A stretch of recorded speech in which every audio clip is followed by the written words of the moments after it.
तो स्वयं जो अपना जो माल बना रहे हैं, वो भी अतिक्रमित ज़मीन थे और 159 नंबर खसरे का वो मुआवज़ा ले चुके हैं और शायद कुछ इस तरीके के ब कागज़ बता रहे हैं कि शायद वो हज हाउस की ज़मीन है।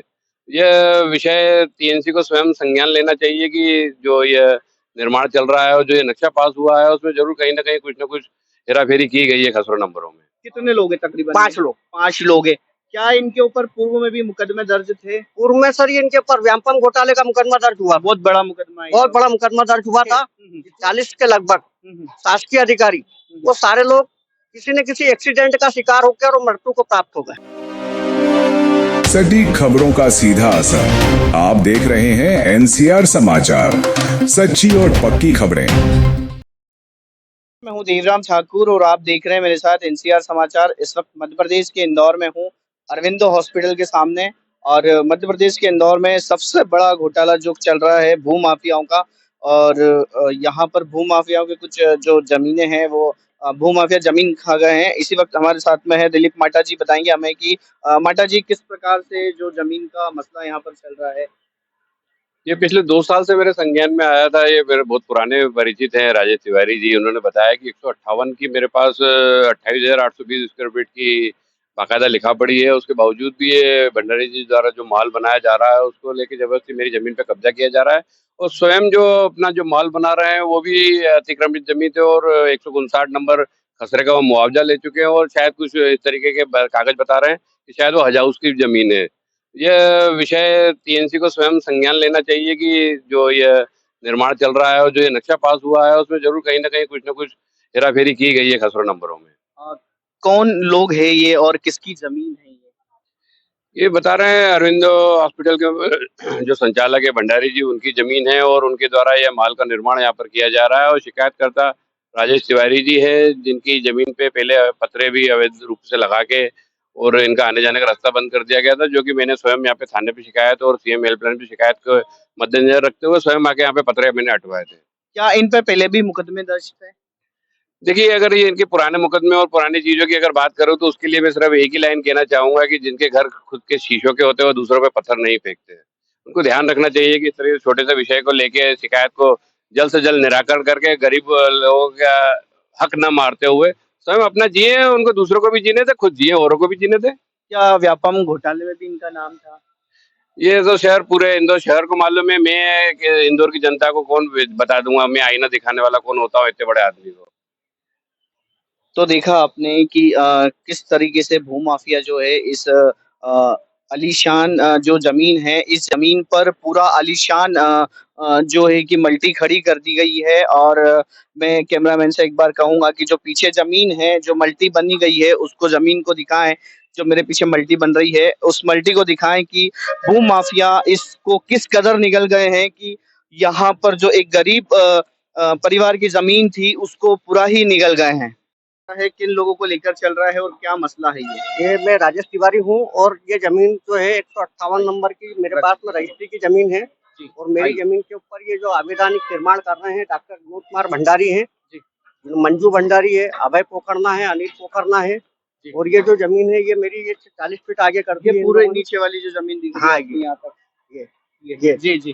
कौन लोग है तिवारी जी? ये डॉक्टर विनोद कुमार भंडारी है, मंजू भंडारी है, अभय पोखरना है, अनिल पोखरना है और उमेश त्रिवेदी कर। कितने लोग हैं तकरीबन? 5 लोग। 5 लोग हैं। क्या इनके ऊपर पूर्व में भी मुकदमे दर्ज थे? पूर्व में सर इनके ऊपर व्यापम घोटाले का मुकदमा दर्ज हुआ, बहुत बड़ा मुकदमा है। बहुत बड़ा मुकदमा दर्ज हुआ था, जिसमें ये जमानत पे आ गए। और इसमें सबसे दुर्भाग्यपूर्ण बात यह है कि जो गवाह थे 40 के लगभग शासकीय अधिकारी, वो सारे लोग किसी न किसी एक्सीडेंट का शिकार होकर और मृत्यु को प्राप्त हो गए। इस जमीन के नहीं, व्यापम घोटाले। अच्छा अच्छा। जिसका प्रतिफल ये मिलेगा कि ये उससे बरी हो जाएंगे। किससे? व्यापम घोटाले से, क्योंकि गवाही मार दिया गया। लेकिन ये इतनी बड़ी जमीन है जो और यहाँ पर ये जो है, उच्च अधिकारियों से आपने बात करी? मैं सभी अधिकारियों को लगा रखा है, माननीय तहसीलदार को भी लगा रखा है, न्यायालय में भी मतलब याचिका दायर कर रखी है, हाई कोर्ट में भी मैंने पिटीशन फाइल करी। तो हाई कोर्ट ने मुझे कब्जेदारी घोषित किया था आपको। हाँ, और रजिस्ट्री के आधार पर मैं जमीन पे काबिज हूँ, ना कि मैं कोई ऐसा कोई वो है। मेरे पास में रजिस्ट्री भी है, 1980 से मैं नगर निगम का टैक्स वगैरह भर रहा हूँ। मेरे पास निगम के भी सारे दस्तावेज मौजूद है, संपत्ति कर वगैरह भी मेरे पास मौजूद है। जमीन के सारे दस्तावेज मेरे पास मौजूद फिर कहाँ टूटी आ रही कहीं ना कहीं जो आपकी जमीन का कब्जा जो है शासकीय अधिकारियों को संगमत करते हुए 158 के जो खसरा है उसे ही गायब कर दिया है इन लोगों ने। डॉक्टर विनोद कुमार भंडारी और शासकीय अधिकारियों के माध्यम से। अच्छा, जो हाँ। क्या नंबर बताया खसरा नंबर? 158 नंबर, इनका 159 नंबर है, मेरा 158 नंबर है। तो देखा आपने 128 नंबर का खसरा जो है 158 नंबर का खसरा जो है विनोद कुमार भंडारी ने गायब कर दिया, तिवारी जी का कहना है। हाँ, और दूसरी बात, इसमें हज हाउस की 85,000 स्क्वायर फीट जमीन है, उसे भी इन लोगों ने, हज हाउस की जो जमीन है उसके ऊपर भी ये निर्माण चल रहा है। ये खसरा क्रमांक 170 है। अच्छा, हाँ, ये 85,000 स्क्वायर फीट जमीन शासन द्वारा अलॉट की गई थी हज हाउस के लिए। अच्छा, उस जमीन के ऊपर ये निर्माण हो रहा है। अगर हज हाउस को जमीन नहीं देना थी तो ये शासन के हाथ में रहना चाहिए, बिल्कुल सही बात है। ना कि इनके पास जिसको किस आधार पर निर्माण की अनुमति प्राप्त हुई है, ये जांच का विषय। ये जो जमीन है ये कितनी है आपकी, मुझे बताइए ना यहाँ से। ये पूरा पोर्शन जो आपको दिख रहा है, ये 40 फीट गड्ढा जो है, ये पूरा मेरी जमीन के ऊपर खोदा गया है। दीवार बन रही है, ये दीवार बन रही है ना, ये दीवार इनकी 159 की लेवल पे है, वहां से 170 चालू हो जाता है। अच्छा जी, तो आगे आपने कहीं उच्च अधिकारी को शिकायत उच्च अधिकारियों को शिकायत करी थी, जनवरी महीने से कंटिन्यू शिकायत करी थी। माननीय नगेंद्र त्रिपाठी तहसीलदार महोदय द्वारा जो था ना, इनके ऊपर मुकदमा दर्ज करने का आदेश पारित किया था मेरे इसमें, और ये मेरा जो शिकायत थी उसके ऊपर से उन्होंने प्रकरण दर्ज करने का आदेश पारित किया था, तो उनको निलंबित कर दिया गया। किन लोगों को? माननीय नगेंद्र त्रिपाठी जी को, तहसीलदार को जो मुख्य अब जो नए तहसीलदार आए हैं, वो जो नए तहसीलदार है वो आज आए ही नहीं। आज नहीं आए यहाँ? आज नहीं आए। आज उनके आने का जरूर था लेकिन आए नहीं।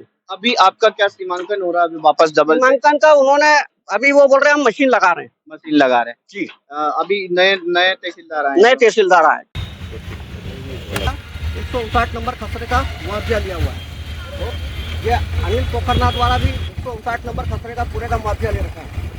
उसके बाद में ये अभय पोखरनाथ जी द्वारा भी 159 नंबर खसरे का मुआवजा ले रखा है। तो अगर 159 नंबर खसरे का मुआवजा लिया था तो वो जमीन घटना चाहिए, लेकिन इसमें घटाया तो गए नहीं, उल्टा बढ़ा दिया गया जमीन। जो उनका क्षेत्रफल था ना, उससे भी करीबन नहीं करते 3 लाख स्क्वायर फीट जमीन ज्यादा करती है।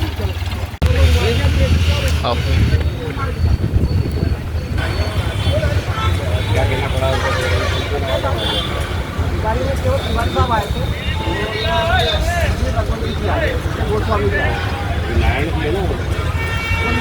तो देखा आपने कि तिवारी जी की जमीन किस तरह किस भू माफियाओं ने इस जमीन को निगल गए हैं, और यहाँ के जो माफिया हैं, अवैध खनन के और जमीन माफिया है, जो बड़ी तरीका से बड़े माफिया हैं जो जमीन को निगल जा चुके। अब देखना यह है कि हमारे जो राजेश तिवारी जी हैं उनकी जमीन कैसे इनको प्राप्त होती है, क्या न्याय इनको या प्रशासन या न्याय इनको न्याय मिलेगा या नहीं मिलेगा, देखना ये रहेगा। देखते रहिए मेरे साथ।